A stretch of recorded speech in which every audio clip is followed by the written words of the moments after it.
Kembali sama kita bersyukur kepada Allah atas segala nikmat-nikmat dan karunia yang senantiasa Allah limpahkan kepada kita. Mudah-mudahan segala nikmat yang diberikan Allah ini akan selalu bisa kita manfaatkan dan gunakan untuk menjadi alat dalam beribadah kita kepada Allah Subhanahu wa Ta'ala. Dikarenakan tugas dan kewajiban kita dihadirkan Allah ke alam dunia ini kan cuma satu saja. Itulah yang disebut dengan untuk beribadah atau lil ibadah. Itu termaktub dalam surah Az-Zariyat ayat 56. Wa ma khalaqatul jinna wal insa illa liya'budun. Gak kuciptakan jin dan manusia kecuali hanya untuk beribadah kepadaku. Berarti di luar ibadah itu Allah tak wajibkan, tapi ada yang dibolehkan, ada pula yang dilarang. Boleh selama mendukung ibadah, dilarang kalau itu merusak amal ibadah kepada Allah. Karena pada akhirnya semua yang melekat sama kita itu adalah amal ibadah. Sementara yang kita terima, yang kita peroleh, kita cari di alam ini sifatnya kan semua sementara saja. Ambil sebuah contoh, yang duduk-duduk ini kan sudah pernah merasakan masa remaja semua ini. Tapi kalau ditanya sekarang mana masa mudanya, sudah hilang. Berarti cuma sementara saja. Bahkan yang duduk-duduk ini badannya dulu bagus-bagus. Kalau perempuan bak gitar Spanyol kata orang langsing, yang laki-lakinya sispek. Sekarang mana langsingnya, tinggal langsung saja. Mana sispeknya udah mengembang ke depan, ke kanan, ke kiri. Mana yang namanya bagus badan itu udah hilang cuma sementara. Bahkan yang duduk-duduk ini pun dulu rambutnya bagus-bagus dulu, hitam-hitam. Sekarang di dalam banyak yang putih-putih. Itu artinya cuma sementara saja. Hari ini kita juga dulu punya namanya kerja, tapi sekarang udah pada banyak pensiun. Mana kerja kita hilang. Berarti kenapa mati-matian untuk yang sementara, tapi tak mati-matian untuk yang selamanya? Yang selamanya itulah dia amal ibadah yang termaktub dalam surah Al-Kahfi ayat 46. Al-balu wal-banuna zinatul hayatid dunya wal baqiyatus sholihatu khairun 'inda rabbika thawaba wa khairun amala. Harta dan keturunan cuma perhiasan dunia saja, tapi yang kekal di sisi Allah itulah amal-amal soleh. Berarti ada yang dikekalkan Allah sesungguhnya. Berapa dia? Lebih kurang cuma 3 saja yang Allah kekalkan. Yang pertama namanya ruh. Ruh kita ini dikekalkan Allah. Yang kedua adalah surga neraka, itu Allah kekalkan. Yang ketiga itulah dia amal perbuatan kita, itu dikekalkan oleh Allah. Yang pertama ruh. Ruh kita ini tak akan binasa ini. Ruh kita dikekalkan Allah terus tetap hidup ini. Makanya dalam ajaran Islam orang mati itu bukan binasa, tapi orang mati itu adalah pengertian pertamanya keluarnya ruh dari jasad dan gak balik lagi, itulah mati. Pengertian keduanya adalah berpindahnya dari satu alam ke alam lain, itulah mati. Makanya semua orang mati itu masih hidup. Mana buktinya? Pertama, kalau kita melintas di kuburan itu, suara sandal kita pun mereka dengar. Yang kedua, kenapa disuruh mengucapkan salam kepada orang-orang mati? Sementara kan udah mati, udah binasa. Yang binasa itu jasadnya, tapi ruhnya kan masih hidup. Sehingga kita disuruh untuk mengucapkan Assalamualaikum ya ahlal kubur. Berarti mereka itu hidup. Bahkan orang-orang mati itu luar biasa. Kita kalau berziarah itu, mereka nampak kita datang ke kuburan. Makanya lebih utama datang ke kuburan dibandingkan doa dari rumah. Memang nyampe dari rumah, tapi ada perbedaan. Kalau datang langsung ke kuburan, jiwa orang yang datang itu sangat dekat dengan orang yang mati itu. Tapi kalau dari rumah kan kadang-kadang agak rasa jauh. Yang kedua, kalau datang ke kuburan, maka itu mengingatkan kita akan mati. Kalau nggak pernah datang ke kuburan, sering lalai sama mati.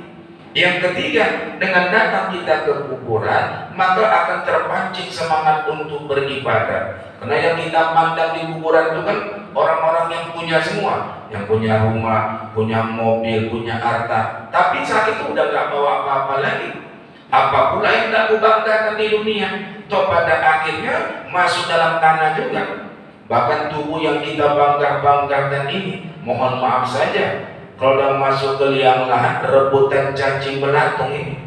Makanya kalau yang meninggal montok-montok, gemuk-gemuk, ya Allah, senang kali cacing itu. Ya kata cacing lah perbaikan gizinya. Udah 4 bulan yang masuk tua-tua kurus pula lagi, tinggal tulang pula alam. Ini yang masuk gemuk senang nih ya, berebut orang tuh. Aku pahanya lah ya, aku pipinya, aku lengannya yang montok nih. Itulah nasib kita. Tapi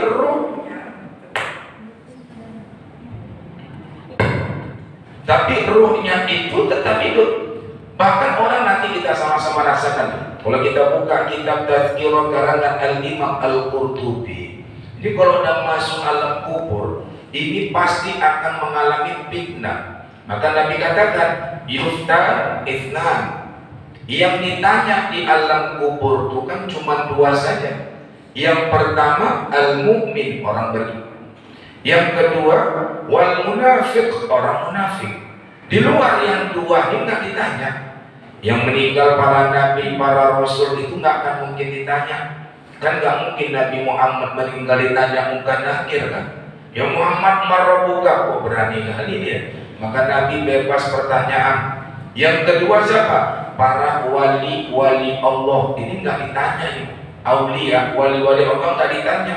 Tapi kalau wali kelas, wali murid, wali kota ditanya lah itu. Nggak ditanya, nggak sebarang wali ya. Baru yang ketiga, orang kafir enggak. Yang apa ditanya ngabisi anggaran itu. Ya orang dia nggak beriman kok. Sama kayak anak sekolah, sama orang yang nggak sekolah. Orang nggak sekolah tuh dikasih soal ujian. Ya rugilah orang yang nggak sekolah kok. Kalau memang mau diuji, sekolah. Sama, yang diuji itu orang beriman. Makanya selain orang nggak beriman kan nggak diuji. Buka tuh alam kabut ayat 2. Ahasiban nasu ayyutraku ayyaqulu amanna wa hum la yuftanun. Apakah ku biarkan hambaku mengaku beriman sementara dia belum diuji? Maka yang dapat ujian itu hanya orang beriman. Di luar orang beriman nggak diuji, nggak guna ujinya. Oh, datanglah bala pada suatu kaum yang kafir. Oh, itu ujian. Sejak kapan pula ujian? Itu persekot itu. Tapi kalau sama orang beriman, apapun yang dikasih ujian. Dikasih kaya, ujian. Dikasih miskin, ujian. Jadi pejabat, ujian. Nggak terpilih waktu pilih kemarin, ujian juga. Semua ujian. Dapat anak, ujian. Nggak dapat anak, ujian. Dapat anak lagi, ujian. Dapat anak perempuan, ujian. Semua yang dikasih Allah ini ujian. Hadza min fadli rabbi liyabluwani aashkuru am akfur. Semua ini pemberian Tuhanku, kayaku, ilmuku, derajatku, hartaku, semua pemberian Allah untuk menguji aku, apakah aku termasuk orang yang syukur ataukah aku termasuk orang yang kufur. Makanya semua kita nanti siap-siap akan menghadapi ujian. Berapa lama? Al-mu'min fi sab'ati ayyam. Jadi orang beriman itu diuji 7 hari itu. Wal munafiq fi arba'ina yauman. Tapi orang munafik itu diuji 40 hari. Inilah sebagai dalil adanya takziah sampai malam ke-7, malam 40. Jangan termakan isu. Oh, malam 7, malam 40 tuh ikut-ikut orang Hindu, penipu, bilang kayak gitu. Itu ada dalilnya. 7 malam ya orang beriman diuji terus deh. Di alam kubur ditanya terus sama malaikat munkar nakir, marabbuka. Nggak peduli siapa yang meninggalin, mau pangkatnya tinggi, mau orang kaya, mau orang miskin, ustadz sekalipun ditanya. Dia udah bawa palu. Kalau nggak sanggup jawab langsung main pukul saja. Bahkan pukulannya itu membuat yang mati itu masuk ke lapisan 7 bumi. Naikkan lagi, marabbuka. Makanya orang mau mati itu butuh bantuan. Itulah maka dibuat takziah. Sampai kalau bisa 7 malam. Cuma kalau sekarang udah langka ya, buat 7 malam itu langka. Saya cuma nampak sekarang ini ada di pinggiran Medan, itu Amparan Perak itu. Nah, kalau Aceh masih banyak buat kayak gini. Itu di Amparan Perak tuh. Itu kalau 7 malam tuh takziah terus. Tapi tiap malam makan. Apa tak bina? Mana ada bina makan itu? Umar saja sebelum dia mau meninggal, dia ngomong sama anaknya Abdullah bin Umar, nah iya ya, nanti kalau ayah meninggal nak, tolong ya nak, kau kasih makan orang yang takziah ke rumah nak. Ada apa itu? Karena orang mati itu berharap kali. Salah satunya apa? Ahli keluarganya sedekah. Salah satunya sedekah makan juga. Jangan sepele sama sedekah makan minum itu. Saya mau tanya sama kita ya lah, kalau punya rumah mati nggak? Nggak punya rumah mati? Nggak makan? Ayo. Nggak punya perhiasan mati? Nggak makan? Mati. Nggak punya pangkat mati? Nggak makan? Mati ya Allah. Nggak punya suami mati? Nggak makan? Nah, pilih mana? Ya, ini dia. Makanya salah satu kewajiban suami kan dimasukkan kasih makan minum untuk binimu. Itu kewajiban suami. Gak usah makan lah. Buka hadis Imam Muslim. Seorang WTS tuh yang udah berzina berpuluh kali, beratus kali, suatu hari dia sadar perbuatannya salah, dia lagi jalan haus. Dulu kan sumur nggak pakai timba, haus langsung turun ke bawah, minum dari sumur langsung. Naik dia ke atas, nampaknya seekor anjing yang terduduk, lidahnya menjulur. Mohon maaf ya Bu, mohon maaf. Yang namanya anjing kan memang lidahnya keluarnya. Itu memang anjingnya kayak gitu. Maka kalau ada yang putu-putu di pacebuk tuh, yang lidahnya keluar, tolong masukkan lagi. Ya nggak bisa Ustaz, hapus saja lah gambarnya. Nggak enak pula awak nengoknya kan. Tapi bagi kita pun mohon maaf ya, kalau nengok anjing janganlah kayak nengok setan. Karena banyak kali kayak kita kan kalau nampak anjing kayak nampak setan aja. Padahal saya mau tanya, itu anjing jadi anjing maunya anjing atau maunya Allah? Itu anjing jadi anjing maunya anjing atau maunya Allah? Maunya Allah kan? Berarti dia mau Allah.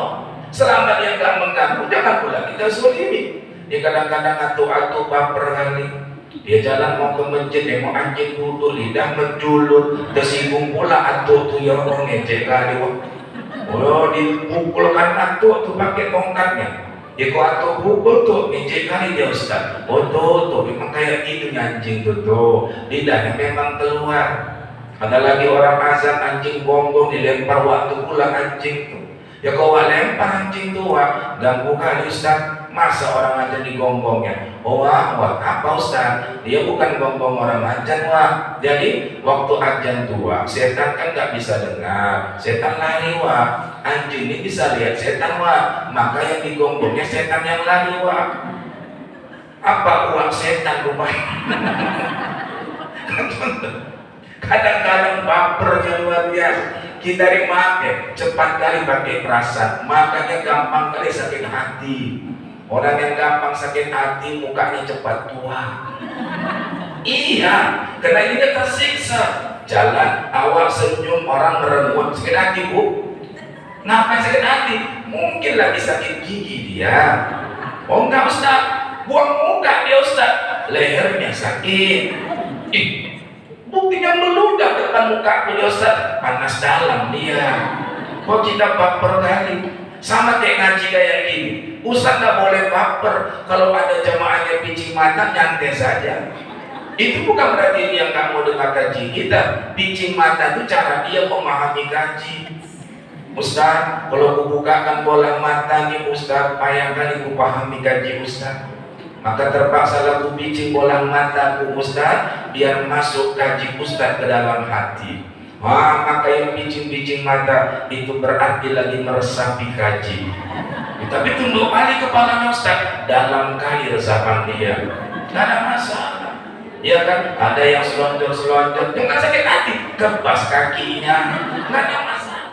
Ada yang badannya goyang-goyang, no problem, karena tak dapat sandarnya dia. Ini kan kalau dengar ceramah kayak ini, yang paling nikmat yang bersandar-bersandar ini. Oh, yang di belakang tuh bersandar, udah nggak peduli mau berapa lama ceramah lah nanti bosan.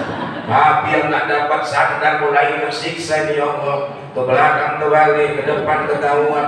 Masalah goyang kanan, goyang kiri. Hati berkata-kata cepatlah ceramah Ustaz tuh.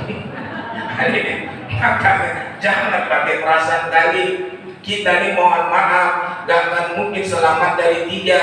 Satu, gak mungkin selamat dari mati, betul kan? Yang kedua, gak mungkin selamat dari takdir. Yang ketiga, gak mungkin selamat dari mulut orang. Ya sudahlah, ngapain pikir kali mulut orang. Apapun yang kita buat tetap ada pro dan kontra. Yang suka namanya pro, yang gak suka namanya kontra. Kalau sama-sama suka, pro namanya. Kalau sama-sama tak suka, kontra. Makanya hidup ini pro dan kontra. Ya gak ada masalah. Kita pakai baju merah, ada aja yang muslim, anggota PDIP masuk. Kalau pakai baju kuning, ini Golkar pula yang muncul. Pakai baju biru, Demokrat pula yang nongol. Pakai baju hitam macam tidak tukang pula lah. Pakai baju putih macam tidak mati lah. Mau pakai baju apa kita? Pakai baju pun ada saja, nggak pakai baju kan gila. Ya sudah, no problem. Ada. Jadi makanya si Wedes tadi turun dia ke bawah. Ditengoknya anjing itu kehausan, muncul rasa hibahnya. Bayangkan akhlak yang luar biasa. Nengok anjing binatang najis pun masih muncul rasa sayangnya. Berapa banyak ahli ibadah tapi hatinya kejam. Berapa banyak ahli ibadah hatinya keras. Mana buktinya? Mulutnya kotor. Ibadahnya hebat, mulutnya kasar sama orang. Mulutnya suka caci maki orang. Sekarang dari mulut pindah ke tangan kan. Dia itu di medsos suka kali caci maki. Padahal Islam tidak pernah membolehkan caci maki. Wailul likulli humazatil lumazah. Jelas kan ya? Celaka kata Allah, humazah dan lumazah. Apa humazah lumazah? Humazah itu adalah orang yang mencaci maki orang di depan mukanya. Lumazah orang yang mencela di belakangnya. Wanu iya. Gimana tadi di tempat wajah Jamila? Iya, cuma nonton dikasih kan, rumahnya kan tingkat 2 ya kan, mobilnya 4 cuma nonton ya kan, uangnya banjir kali kan, lontong 3 keras pula lagi. Bukan air, kalau pula dikasihnya setengah pula telurnya sompel lagi lah. Itu mencela itu.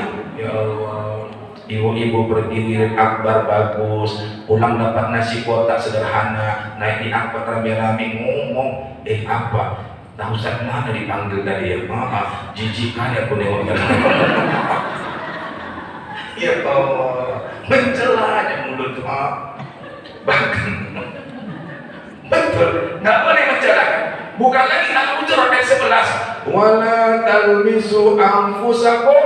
Jangan kau mencela dirimu. Maknanya jangan mencela sama muslim. Sedih kali kita sama-sama pakai doa, sama-sama sholat, sama-sama ke masjid, tapi mulutnya kasar. Na'udzubillah min zalik. Inilah ini WTS-nya Allah. Nampaknya anjing turun dia ke bawah, ditanggalkannya sepatunya, diambilnya air, diminumkannya sama anjing. Secara fikih, ketika sepatunya kena bibir anjing itu bernajis kan? Najis? Berdosa nggak ya? Kena najis anjing babi berdosa nggak? Mana berdosa? Makan anjing babi baru berdosa, kena najis mana berdosa kan? Tinggal ambil tanah yang bersih, campurkan air muka sedikit, gosokkan dengan niat sama, udah. Ambil air muka, 6 kali siram, hilang najis tuh. Yang paling payah menghilangkan najis hati. Ini yang payah, dendam, dengki, ujub, sombong, ya Allah. Amarah lagi, cemana mau tenang matinya? Ini yang masih kotor. Si wetes ini yang bersih, nggak apa-apa sepatu kena najis, tapi Allah ridho sama dia. Jangan dia pulang, apa kata Nabi? Meninggal dia, Allah ampunkan dosanya. Allah masukkan dia ke surga. Sebab di hatinya kata Nabi punya rasa sayang. Bayang Seorang WT saja ngasih minum anjing saja sudah Allah ampunkan, apalagi ustadz dikasih minum. Luar biasa. Yang ini kasih minum, ya Allah, nanti sebelum pulang aku beli lagi spokat sama ustadz. Itu contoh. Jangan salah, minum saja, apalagi makanan. Makanya sampai kata Nabi, al jannatu mushtaqatu ila arba'ati nafar, surga itu pada 4 golongan manusia. Talil Quran, orang yang gemar baca Quran. Yang kedua, wahafizul lisan, orang yang menjaga mulutnya. Yang ketiga, wa mut'imul ji'ad, orang yang suka ngasih makan. Makanya orang Arab sana suka kali ngasih makan. Itu kalau ngasih makan nggak tanggung-tanggung, ayamnya segini besarnya. Saya sering bawa orang umroh segini dapat daging, itu mana termakan awal sendiri. Beda sama ayam kita, kalau dikasih berenang ayam tuh. Kok berenang? Orang banyak kuahnya kan. Berenang ya. Memang kayak gitu. Orang Arab tuh mana oke makan berkuah, kita yang makan berkuah, betul kan? Makanya agak-agak sedikit naik perut kita, karena makan kuah banyak kali. Itu bedanya. Jadi ini menunjukkan bahwasanya itu tadi si wetes tadi ngasih ayam, Allah ampunkan. Maka orang yang meninggal sedekah makan, sedekah minum kita, insya Allah yang mati itu tertolong. Udah bisa kita wasiatkan itu. Lihat Aisyah itu kalau meninggal keluarganya, buka hadis Bukhari Muslim. Ketika keluarga itu meninggal, dibuatnya talbina. Apa talbina? Nanti kalau main ke Bin Daud, plaza depan haram itu ya, di bawah Hilton ada bungkusan warna kuning tulisannya hijau, talbina. Itu bubur campur madu itu. Itu sering kali Aisyah dibuatnya. Ada keluarga meninggal dia buat, dikasihnya makan tuh.